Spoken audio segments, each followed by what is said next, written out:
Our first speaker this afternoon is Mary Jo Sharp. If you haven't heard Mary Jo's story before, you are in for a treat. Mary Jo and her husband, Roger, live in my neck of the woods in Portland, and this is also where her story began. Mary Jo tells her compelling story from atheism to Christianity in her recent book, Why I Still Believe, a former atheist reckoning with the bad reputations Christians give a good God.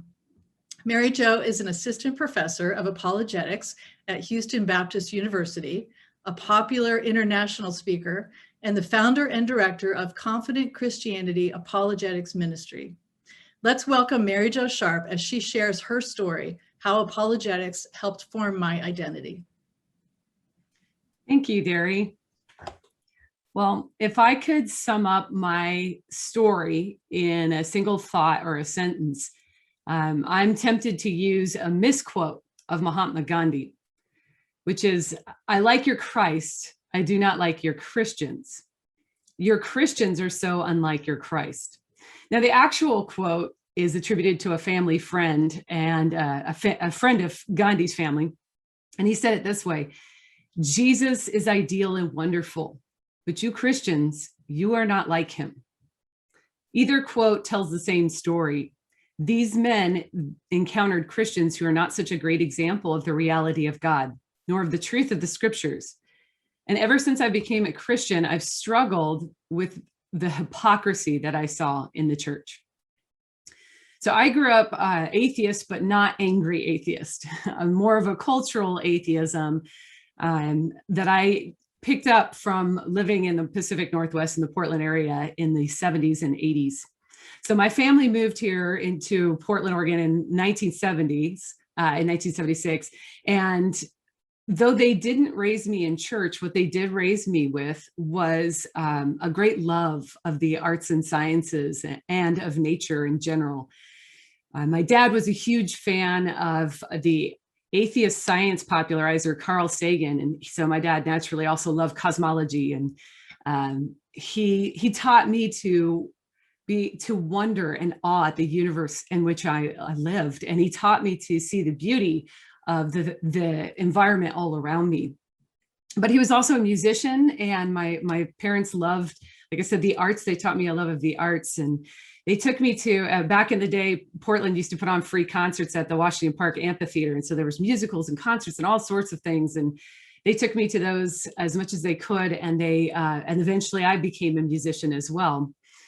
And so I believe this background profoundly impacted me towards thinking on, what was this all for? What is the meaning of all this? What is all this beauty and goodness and truth that I'm encountering? What is this supposed to, what is it here for? Now, as an older teenager, I wouldn't have framed it that way, but that's the general idea of what I was thinking, questioning meaning and purpose and the value of these things. At about the same time, I had a high school band director who I greatly respected. In fact, I went on to get a music education degree, and he was burdened for me. And he was a Christian who was burdened for me and wanted to share his faith. So in my senior year of high school, he gave me an NIV one-year Bible. And he was actually sort of afraid of this encounter because he had never shared his faith, specifically not with a public school student. So he had some, concerns about this, but he shared his faith with me and gave me that Bible. And so when you go off to college, you're going to have hard questions. I hope you'll turn to this. Well, I read that Bible, and it was very different from what I expected. I read it over the rest of my senior year.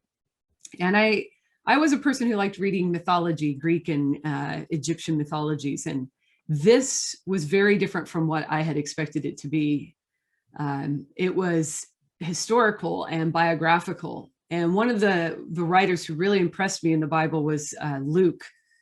The gospel according to Luke is it's almost straight up reportage. Even when there's something miraculous, he sort of reports it and then he moves along. And so that was very different to me. And he's very careful also to locate the events in time and history and in a particular culture, like we find in his writing in the third chapter.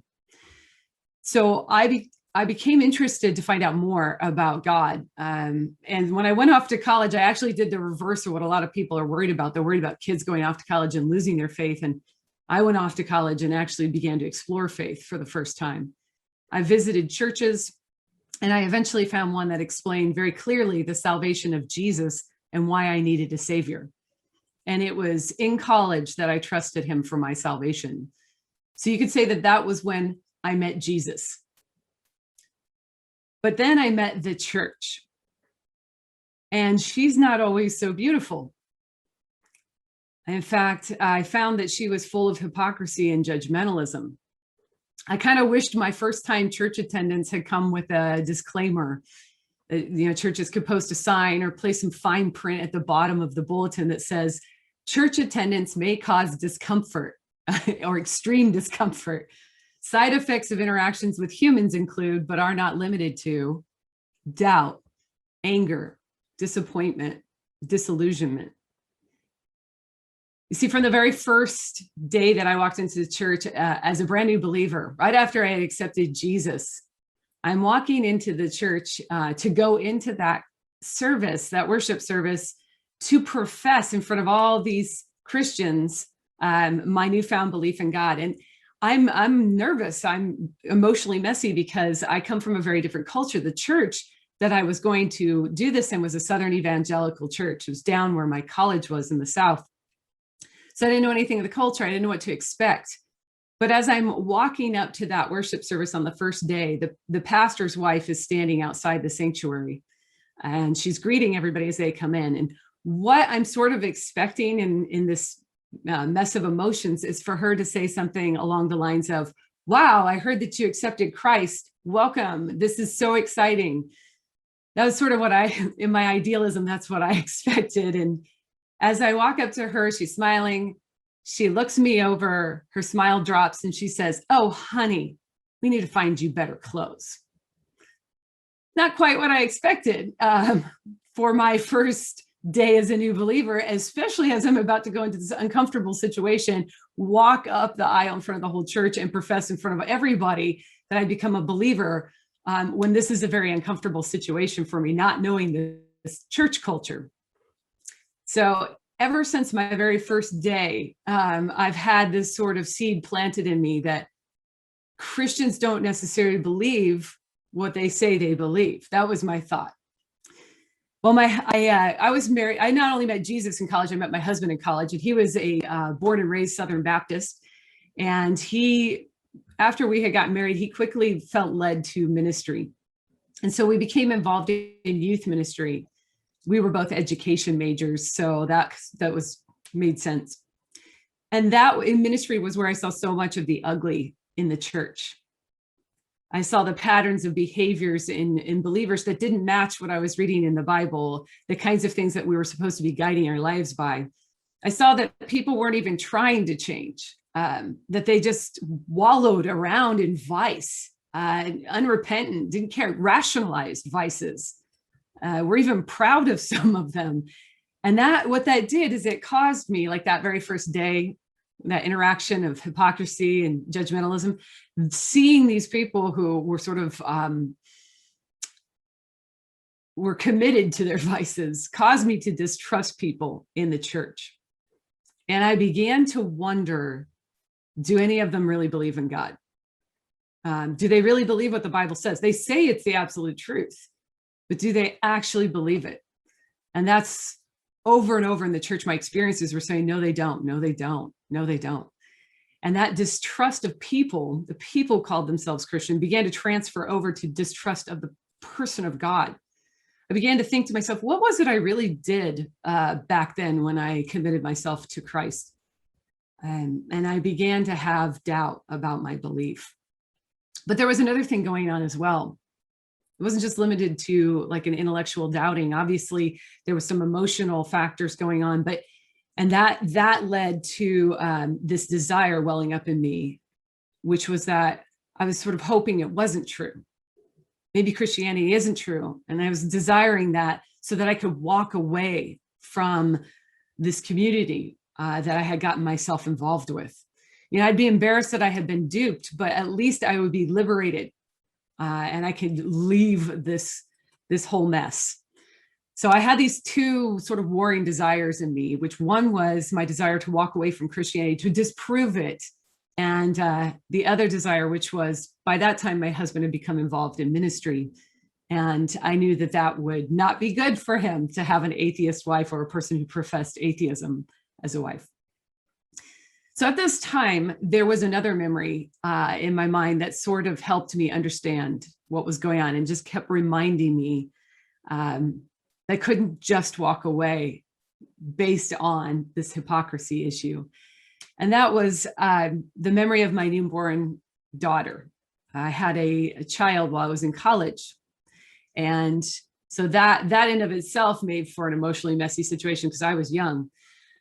But the day that I'm going to bring her back to home and I'm going to leave the hospital, I'm carrying my child out in my arms. You know, my husband's pulling up the car. And I'm walking out, not knowing what I'm going to do next, you know, excited for this new life, but also nervous about how to, handle this.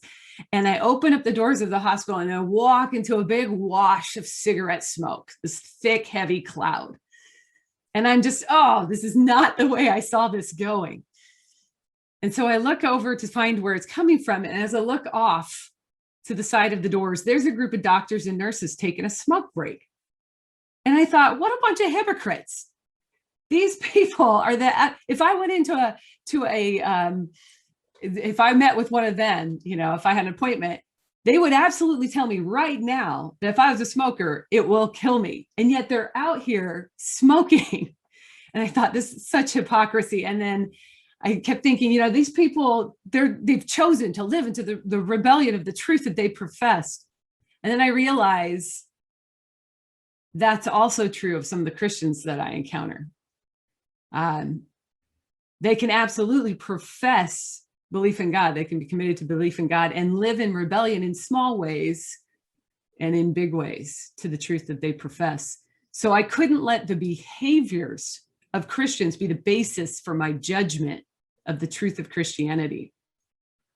I couldn't let the truth of Christianity fall squarely on that hypocrisy of the believers that I was seeing. I had to actually discover what was it that I believed was true. So I went looking for answers to that question, is Christianity true? And at that time in my life, I was a young music education, or I was a young band teacher. And I didn't even know that the word apologetics existed. So I had a hard time framing this whole endeavor, this search for the answers to my questions. I actually didn't know what I was looking for. And I would say things like, is God real? How do I know I can trust the Bible? Those were the kinds of ways I formed my questions, not things like, does God exist? Somehow I found Lee Strobel's book when I was searching for some answers in a church library. I'd actually found Norman Geisler's book first, and I hit the phrases antinomies of human reason, and I hit the word epistemology, and I thought, not yet. I wasn't ready for that yet. So I backed up and I looked again, and I found Lee Strobel's book, and he was interviewing all these experts, and I thought, there, I can read that. So I read his book, and the arguments sounded very convincing. In fact, I was a little upset that I'd never encountered these arguments before in the church. But then I thought, I've got to hear the other side. What are the atheist arguments? And so, against these particular arguments. So I went looking for atheist Christian debates, and I found them. And here's the thing. The deeper I went into those arguments, the more I hit roadblocks to disbelieving in God.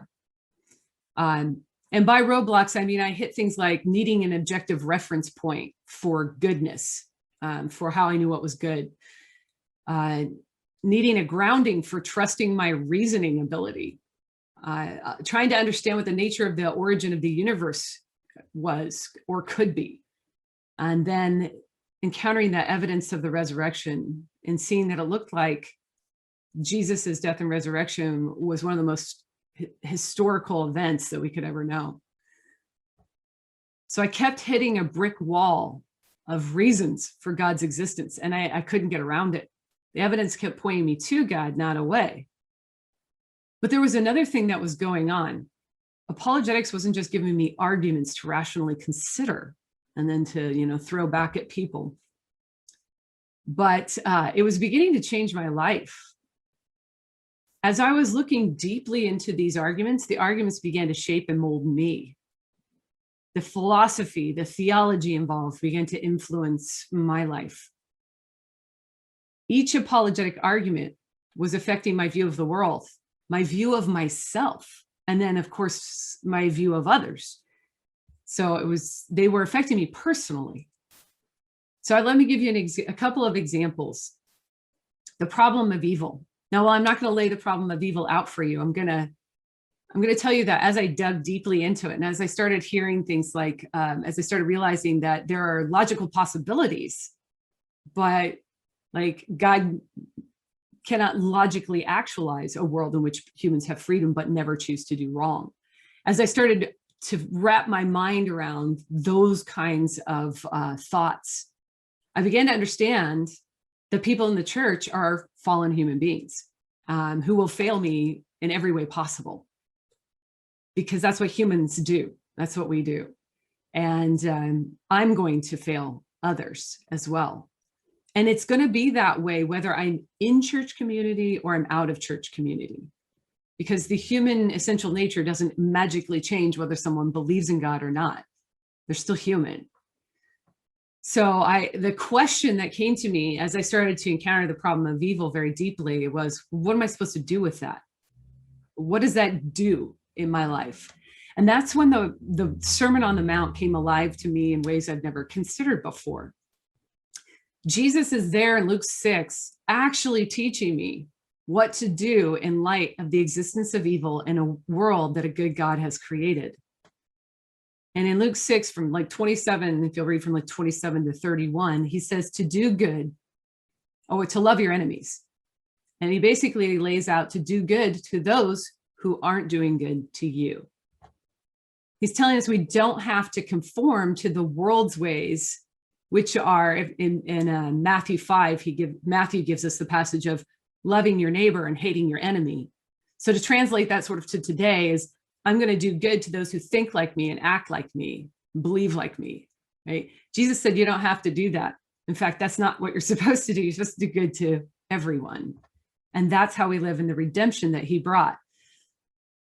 So we live in goodness in spite of those who would hurt us, which allows us not to be controlled by the evil in the world. And then he laid out, like, if you're not getting it, in verse 31, he says, here you go. Here's how to do it, Mary Jo. Do to others as you want others to do to you. So basically, don't repay them evil with evil. Do what you want actually done to you. And this is how to live in the freedom that God meant for us.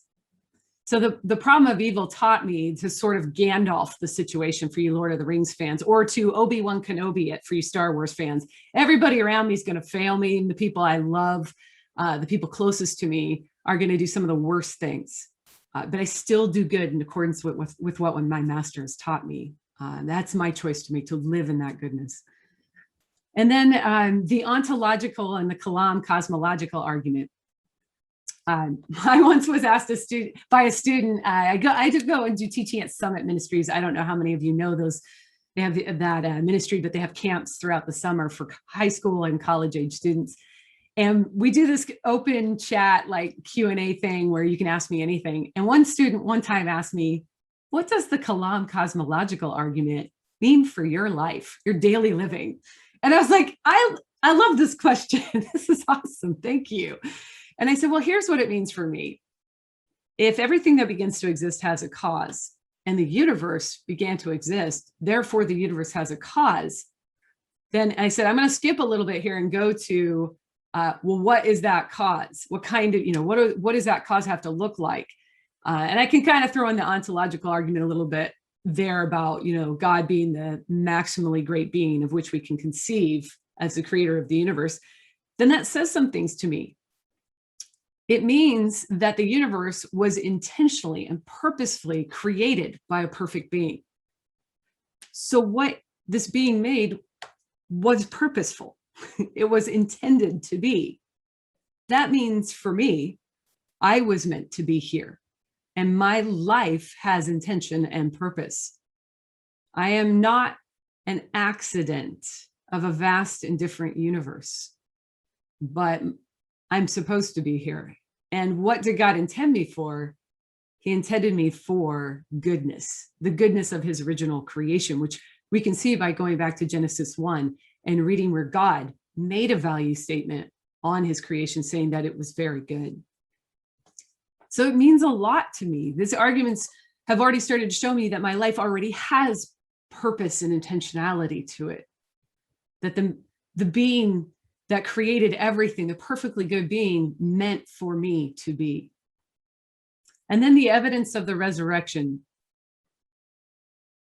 If Christ truly died on the cross and rose from the dead, taking on the consequence of my evil, that consequence being death, by defeating death and putting back life where there was death, then he also truly brought the redemption and forgiveness that he talks about. He truly brought that into the world. I'm not reducible to mechanical processes in my body. I don't have to bear down into these vices and sins. These are not determined in the way things are have to be. There's actually hope for me to break out of the habits that enslave me. So he actually brought the kingdom of heaven to me here and now, the restoration of his goodness. And through his power, I can actually choose to not do evil. I can actually grow and change. I can be a light for good in the world. He brought me a real and grounded hope through the death and resurrection. And even if no one reciprocates that light, I can still live in the redemptive power of Jesus. There's so much more that I've learned about how to be human, but those are the ones I'm going to cover for today, just due to time. So apologetics actually helped form my identity in at least two ways. This is where we'll wrap up. That one, when I was deconstructing my faith, apologetics showed me that I believed Christianity was true, and I couldn't walk away. So I couldn't honestly return to my former atheism. My beliefs were rooted in a Christian philosophical framework. And secondly, through grappling with the arguments, I've slowly come to realize what it means to be more fully human, to become more Christ-like. And part of that understanding is that humans were purpose and intended, and that God said our creation was very good. He meant us for good. He meant me for good. So in a post-resurrection world, I have a redemptive force in my life that can work for good, even miraculously. Jesus's resurrection was a reversal of my wreckage and the restoration of his truth and his immense goodness for all of creation, including me. So if Christianity is true, then those who trust in Jesus for salvation have that access to a redemptive force and power through the gift of the Holy Spirit. I can be a worker of incredible goodness and restoration, despite my failings and despite what's happening all around me. This is how apologetics help form my identity as an intentioned, purposed, and good and beloved creation of God. Thank you.